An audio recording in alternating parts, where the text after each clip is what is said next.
This is NBC 16 News. First on NBC 16 News, things not looking so good for ApolloMD following harsh words from the judge in the lawsuit. Good evening and thanks for joining us for this special edition of NBC 16 News. I'm Alan Matthews. PeaceHealth's transition in emergency department providers is in jeopardy as a federal judge says ApolloMD lied under oath. That judge called into question the legality of PeaceHealth's deal with Georgia-based ApolloMD, which is set to begin taking over the company's Lane County ERs next month. NBC 16's Gold Meadows has the details as the judge gave his closing speech.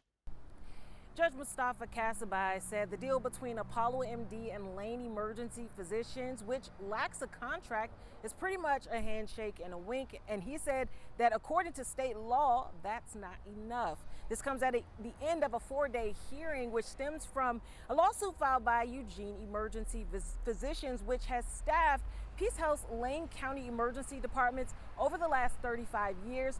That lawsuit seeking to pause the change to ApolloMD, which created the LLC Lane Emergency Physicians. Judge Kasabai said without a contract to show, ApolloMD tried to hide that its directors were controlling what Lane Emergency Physicians would do.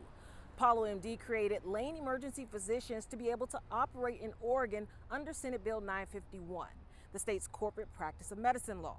Lane Emergency Physicians testified in the hearing, but the judge said they were trying to appear as if they're independent, but he wasn't buying it. According to Judge Kasabai, without a written agreement, Lane Emergency Physicians may not do business in the state of Oregon. Judge Kasabai said in his written opinion, he'll lay out in great detail where ApolloMD went wrong in their representation to him. Reporting in Eugene, I'm Gold Meadows. Now, court will reconvene for closing arguments Wednesday in Portland at 9 a.m., where Judge Kasabai is expected to deliver a ruling. Lane Emergency Physician is supposed to begin taking over the ER in Cottage Grove on June the 1st.